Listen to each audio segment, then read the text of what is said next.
इतनी कड़ी कार्रवाई होगी इस टाइप की शिकायतों में कि लोग करने के पहले 10 बार सोचेंगे, उनकी रूह कांपेगी। तो सर ऐसा कुछ नज़र नहीं आ रहा। पहले डॉक्टर रमीज मलिक, फिर मोहम्मद आदिल और अब फिर से एक तीसरा केस है। क्या कोई गारंटी है कि अब जो जूनियर डॉक्टर जिसने ये बात कही है देखिए, उसके साथ भेदभाव नहीं होगा?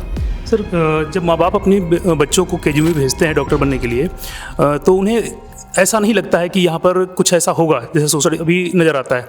लेकिन क्या अब अभिभावकों के मन में डर नहीं होगा कि हमारे बच्चे सुरक्षित हैं नहीं? आप यकीन मानिए इतनी कार्रवाई हो जाएगी कि करने वाले भी डरेंगे और गार्जियंस को भी संतोष होगा। तो सर क्या अपराधियों की संख्या यहाँ पर ज़्यादा है जो इतनी कार्रवाई के बाद भी वो अपराध करते हैं?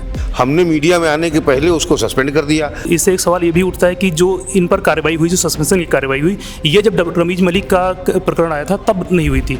तब बजरंग दल और विश्व हिंदू परिषद ने धरना दिया, उसके बाद फिर सस्पेंशन किया गया। सर जब बजरंग दल वाले धरना प्रदर्शन कर रहे थे उसी दौरान हम लोग मीडिया कवरेज कर रहे थे और आप ही के द्वारा ये बताया गया था कि रमीज मलिक हॉस्पिटल आना छोड़ चुका है खुद से।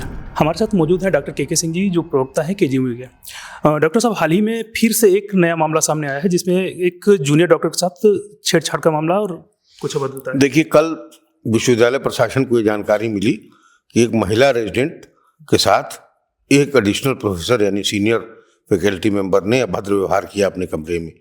जब उस बात की जानकारी की गई तो जो उनका व्यवहार था न केवल अभद्र था, लेकिन जो विशाखा कमेटी की गाइडलाइंस हैं उसके हिसाब से sexual harassment at work place का केस बनता था उसमें। तो इसलिए इस मामले की गंभीरता को देखते हुए वाइस चांसलर ने, जो कि स्वयं एक महिला हैं, कल ही इसकी जांच शुरू कर दी। विशाखा कमेटी को मामला रेफर कर दिया, विशाखा कमेटी की मीटिंग कराई। और हमारे यहाँ एक बात हर जगह उठती है कि अगर किसी स्टूडेंट ने किसी टीचर की शिकायत करी है तो जब जांच होती है तो वो लोग बयान देते हुए डरते हैं, अक्षम पाते हैं अपने को। इस चीज़ का जांच पे प्रभाव न पड़े तो कल ही वाइस चांसलर के निर्देश पर इन डॉक्टर साहब को सस्पेंड कर दिया गया है और अब वो विभाग जब तक जांच चल रही है नहीं जाएंगे और डीन ऑफिस में अटैच रहेंगे। मैं इतना कहना चाहता हूँ कि महिलाओं पर हो रहे किसी प्रकार की भी गलत चीज़ों पे जीरो टॉलरेंस की नीति है इस विश्वविद्यालय की। हमारी कुलपति महिला है, प्रतिकुलपति महिला है, कुलसचिव महिला है। और 6 घंटे के अंदर किसी स्टेट यूनिवर्सिटी में एक एडिशनल प्रोफेसर रैंक के आदमी को एक स्टूडेंट के बयान के आधार पर केवल बयान 6 घंटे के अंदर सस्पेंड कर दिया गया हो विशाखा के अंतर्गत, मेरे हिसाब से हिंदुस्तान में इससे त्वरित कार्रवाई कभी भी नहीं हुई होगी। सर आपने कहा कि जीरो टॉलरेंस की नीति बनाई जाती है और 6 घंटे में उनको सस्पेंड कर दिया गया, लेकिन अगर जीरो टॉलरेंस है तो ये 2 महीने में, मात्र 2 महीने में ये तीसरा केस है। देखिए, जीरो टॉलरेंस होता है केस अगर आया तो उसके बाद क्या किया। अब कोई क्राइम फ्री सोसाइटी तो है नहीं केजीएमयू, लेकिन अब इतनी कड़ी कार्रवाई होगी इस टाइप की शिकायतों में कि लोग करने के पहले 10 बार सोचेंगे, उनकी रूह कांपेगी। तो सर ऐसा कुछ नज़र नहीं आ रहा। पहले डॉक्टर रमीज मलिक, फिर मोहम्मद आदिल और अब फिर से एक तीसरा केस है। अब देखिए, जो कानून के दायरे में कार्रवाइयाँ हैं, रमीज जेल में है, उनके माता पिता जेल में हैं, वो बर्खास्त हो चुके हैं, उनकी और गतिविधियों की जानकारी जांच एसटीएफ कर रही है।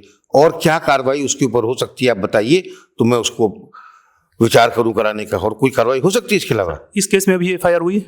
इस केस में एफआईआर से पहले विशाखा कमेटी की रिपोर्ट जरूरी है और एफआईआर उस जो पीड़िता होती है उसकी सहमति के आधार पर होती है।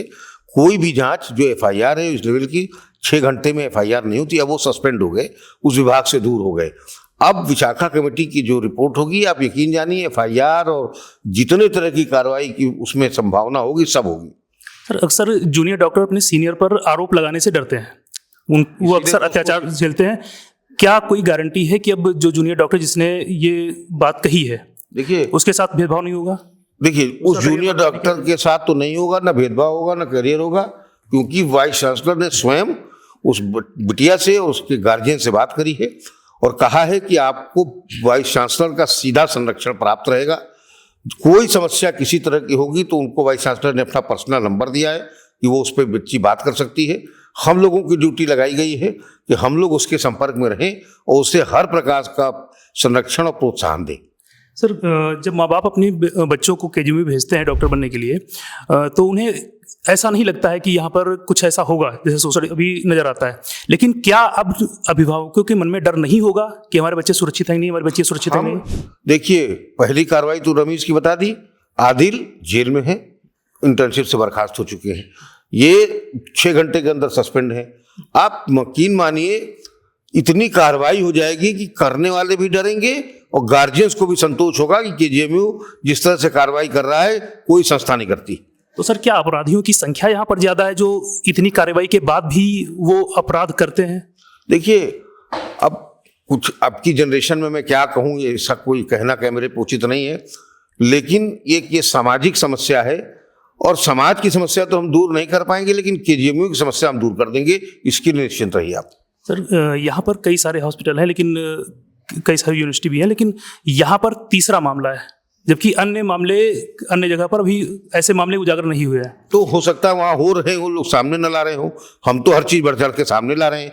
हमने मीडिया में आने के पहले उसको सस्पेंड कर दिया, हमने मीडिया में आने के पहले उस पर विशाखा कमेटी लगा दी, हमने मीडिया में आने के पहले उनके गार्जियन से बात कर ली। हम कोई मीडिया के किसी के दबाव में ये काम हमने नहीं किया है। जहाँ पे दूसरी जगहों पे हो सकता न होता हो, अच्छी बात है, होता होगा तो वो दबा देते होंगे, नहीं निकलता होगा। हमारे यहाँ बच्चों को भी जब अभी रमीज वाला हुआ था तो हम लोगों ने सारे स्टूडेंट्स को कहा था कि ऐसी कोई बात हो तो छिपाना मत, उसको सामने निकल के आना, ये हो सकता है उसी का नतीजा हो। तो अगर ऐसा है तो ये अच्छी बात है, सब बच्चियों को हमारी वो आगे आना चाहिए, शिकायत करना चाहिए, जिससे सख्त कार्रवाई हो और इस तरह के लोगों का दिमाग सही रहे। लेकिन सर इससे एक सवाल ये भी उठता है कि जो इन पर कार्रवाई हुई, जो सस्पेंशन की कार्रवाई हुई, ये जब डॉक्टर रमीज मलिक का प्रकरण आया था तब नहीं हुई थी, तब बजरंग दल और विश्व हिंदू परिषद ने धरना दिया, उसके बाद फिर सस्पेंशन किया गया। रमीज मलिक को सूचना मिलने के, शिकायत मिलने के 24 घंटे के अंदर सस्पेंड करके उसके रोक लगा दी थी। इनका कहना था धर्मांतरण से संबंधित जांच, तो धर्मांतरण से संबंधित जांच के लिए विश्वविद्यालय ने 7 सदस्यीय कमेटी बनाई, एक एक्स डीजीपी को उसमें मेंबर बनाया और उसके बाद उसको एसटीएफ को ट्रांसफर किया। लेकिन बजरंग दल और हिंदू दल के आने के बहुत पहले हम उसको सस्पेंड करके केजीएमयू में प्रवेश पर रोक लगा चुके थे रमीज की। सर जब बजरंग दल वाले धरना प्रदर्शन कर रहे थे उसी दौरान हम लोग मीडिया कवरेज कर रहे थे और आप ही के द्वारा ये बताया गया था कि रमीज मलिक हॉस्पिटल आना छोड़ चुका है खुद से, ना कि आपके यहाँ से सस्पेंड किया गया था। देखिए, छोड़ नहीं चुका था। जब उसको पहले दिन बयान के लिए बुलाया था तो पहले दिन बयान के लिए आया, दूसरे दिन बयान के लिए नहीं आया। हम लोग 24 घंटे उस पर बयान करते रहे, तब तक पुलिस ने भी FIR दर्ज नहीं की थी। जैसे ही 24 घंटा हुआ और वो बयान देने नहीं आया टाइम बीतते, वैसे ही हमने उसको सस्पेंड किया। तो हमारे साथ थे डॉक्टर के सिंह जी, जो ताज़ा प्रकरण है उसके बारे में डिटेल से भी आपको पूरी जानकारी दे रहे हैं। मेरा नाम है सुस्मित पटेल, आप देख रहे हैं प्रत्येक समाचार। नमस्कार।